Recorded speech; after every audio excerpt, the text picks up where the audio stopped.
فرماتے ہیں کہ ایک بدو نا حضور کی بارگاہ میں کچھ لینے آ گیا، خیرات لینے آیا۔ رات کا وقت تھا تو حضور صلی اللہ علیہ وسلم نے کچھ عطا کیا۔ جب حضور نے کچھ دیا نا تو اس نے بڑی سخت بات کی،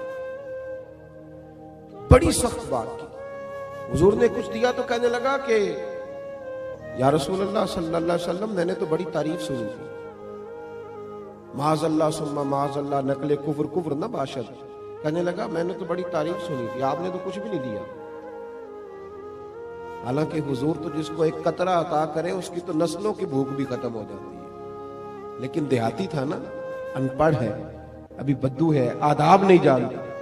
میں نے تو بڑی تعریف سنی تھی، تو یہ آپ کیا دے رہے ہیں، یہ آپ نے کیا کیا؟ حضرت عمر فاروق رضی اللہ تعالیٰ عنہ موجود تھے تو جناب عمر نے تلوار پر ہاتھ رکھا، اس بے ادب کو قتل کریں گے۔ حضور نے فرمایا عمر ٹھہر جا، جلدی نہ کر۔ حضرت عمر فاروق رضی اللہ تعالیٰ عنہ کہتے حکم پا کے میں ٹھہر گیا تو حضور نے اس بدو کا دامن پکڑا، حضور گھر لے گئے۔ گھر لے جا کے حضور نے اسے کچھ اور دیا۔ فرمایا آپ کیا خیال ہے؟ کہنے لگا تھوڑا اور مل جائے تو اچھا ہے۔ حضور نے تھوڑا اور دیا، پھر اور دیا، پھر اور دیا۔ اب تنگی یہ داماں پہ نہ جا، اور بھی کچھ مانگ۔ جب حضور نے بڑا نوازا نا، کہنے لگا یا رسول اللہ بس کریں، اب تو مجھ سے اٹھایا بھی نہیں جائے گا، اب نہیں اٹھایا جا۔ اور ایک روایت یوں بھی ہے کہ وہ مسلمان بھی نہیں تھا۔ حضور اٹھایا نہیں جائے گا، بس کریں۔ حضور نے فرمایا اب تیرا میرے بارے میں کیا خیال ہے؟ تو عرض کرنے لگا یا رسول اللہ میں نے تیز آندھی، اتنی طوفان اتنا تیز چلتا نہیں دیکھا جتنی آپ کی سخاوت تیز چلتے ہوئے دیکھی ہے۔ حضور نے فرمایا مسجد میں تم نے میرے صحابہ کے سامنے جو کہا نا، اس سے ان کے دل ٹوٹ گئے۔ یہ لفظ اگر تم مسجد میں جا کے بیان کرو گے نا تو ان کے دل جڑ جائیں گے۔ اب اس فکرے کو سمجھیے گا، جب اس نے کہا کہ حضور نے کم دیا تو دل ٹوٹے، دل ٹوٹے، یعنی محبوب امت کو یہ درس دے رہے ہیں کہ جب تم نے کہا نا نہیں دیتے تو امت کا دل ٹوٹتا ہے، اور جب تم کہتے ہو نا حضور بڑا دیتے ہیں تو دلوں میں خوشی داخل ہوتی ہے۔ کون دیتا ہے دینے کو منہ چاہیے، دینے والا ہے سچا ہمارا۔ نبی کریم صلی اللہ تعالی علیہ وسلم اسے مسجد میں لائے۔ خاص غور فرمائیے، مسجد میں لا کر کے حضور علیہ السلام نے فرمایا وہی بات کرو، اب کہو کیا کہتے ہو۔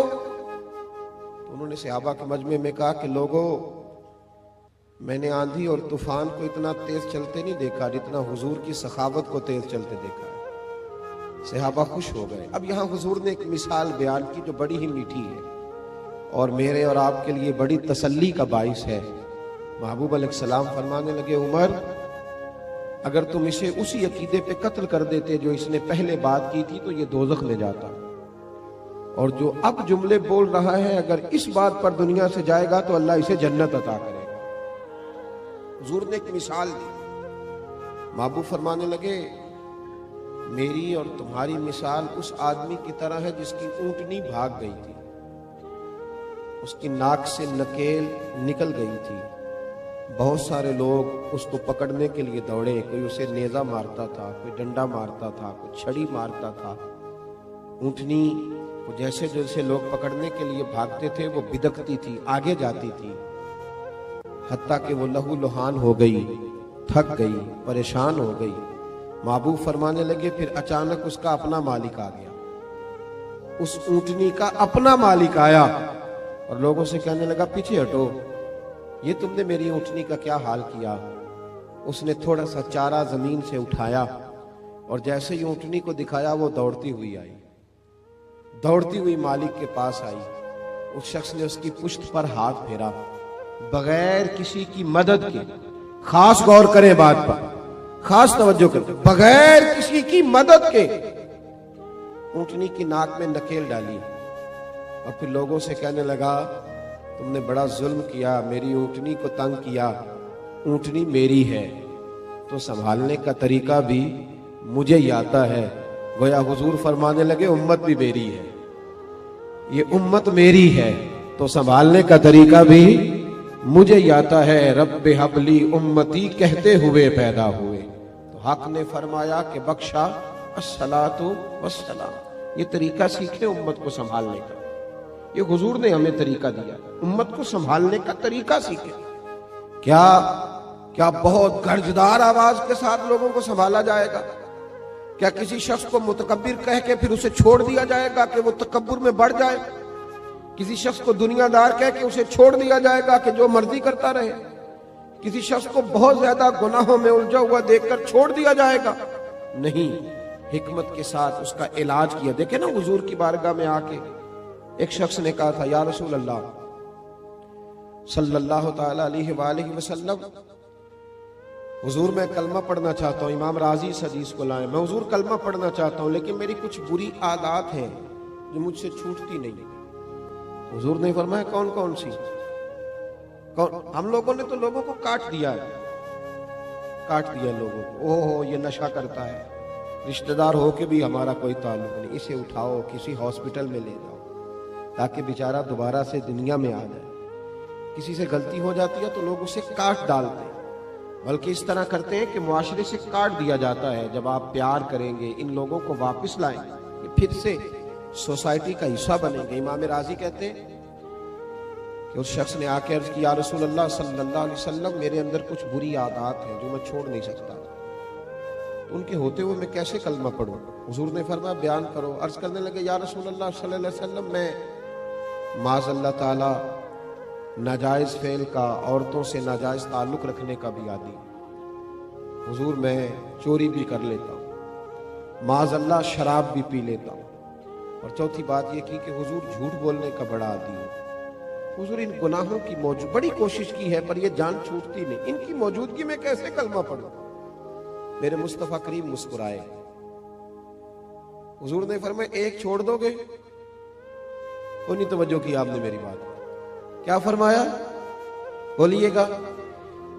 ویسے میرا مشورہ ہے، جو زیادہ گناہوں میں گھرے ہوئے ہیں ایک چھوڑ کے دیکھیں، ایک بیماری کا علاج ہو جائے تو دوسری کا بھی ہو ہی جاتا ہے۔ ہم سب بیماریوں کے ساتھ جینا چاہتے ہیں، ایک چھوڑ کے تو دیکھنا بھائی، ایک ایک کر کے چھوٹ جایا کرتی، ایک چھوڑ دے۔ اس نے کہا حضور حکم کریں، میں سردار ہوں قبیلے کا، پر میں تم نے جھوٹ نہیں بولنا آج کے بعد، یہ پہلے چھوڑ دے، میں تمہیں کلمہ پڑھاتا ہوں۔ کہا حضور وعدہ ہو گیا، جھوٹ نہیں بولوں گا۔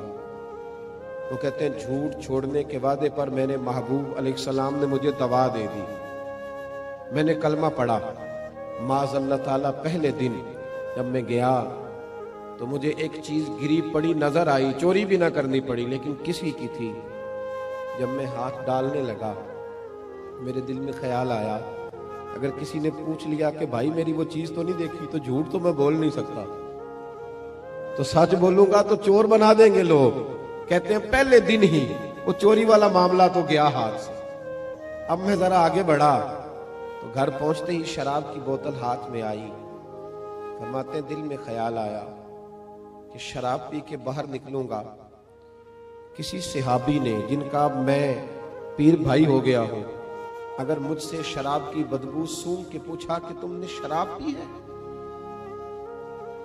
شراب پی ہے، تو جھوٹ تو بول نہیں سکتا، تو سچ بولوں گا تو کیا سوچیں گے کہ حضور کا غلام ہو کے یہ کام کرتا ہے۔ فرماتے ہیں رات ہوئی تو ایک خاتون کے پاس گیا، معاذ اللہ ثم معاذ اللہ منہ کالا کرنے کو۔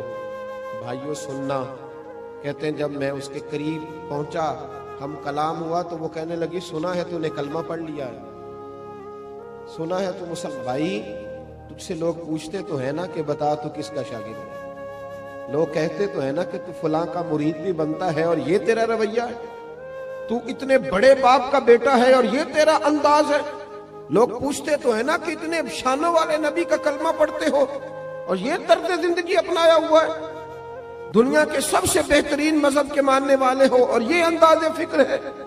رسول رحمت صلی اللہ علیہ وسلم کے وہ غلام فرماتے ہیں کہ اس نے پوچھا کلمہ پڑھ گیا؟ میں نے سنا۔ فرماتے دل میں خیال آیا کہ جھوٹ بول نہیں سکتا اور سچ بولوں گا تو کیا حال ہوگا۔ فرماتے وہاں سے بھی واپس آ گیا، ایک ہی دن گزرا تھا، ایک ہی گناہ حضور نے چھڑوایا تھا اور میرے سارے چھوٹ گئے۔ فرماتے ہیں اگلے دن میں مسجد نبوی میں حاضر ہوا تو سب لوگ باتیں پوچھ رہے تھے، میں دور بیٹھ کے محبوب کے بس چہرے کی زیارت کرتا جا رہا تھا، میں بس چہرہ ہی دیکھتا جا رہا تھا، میں دیکھتا ہی جا رہا تھا، میں دیکھتا ہی جا رہا تھا، اور میرا دل نہیں بھر رہا تھا۔ حضرت صدیق اکبر کہنے لگے کیا دیکھ رہے ہو؟ تو میں نے کہا اس حکمتوں والے رسول کو دیکھ رہا ہوں، بات ایک بتاتے ہیں دنیا بھی بن جاتی ہے آخرت بھی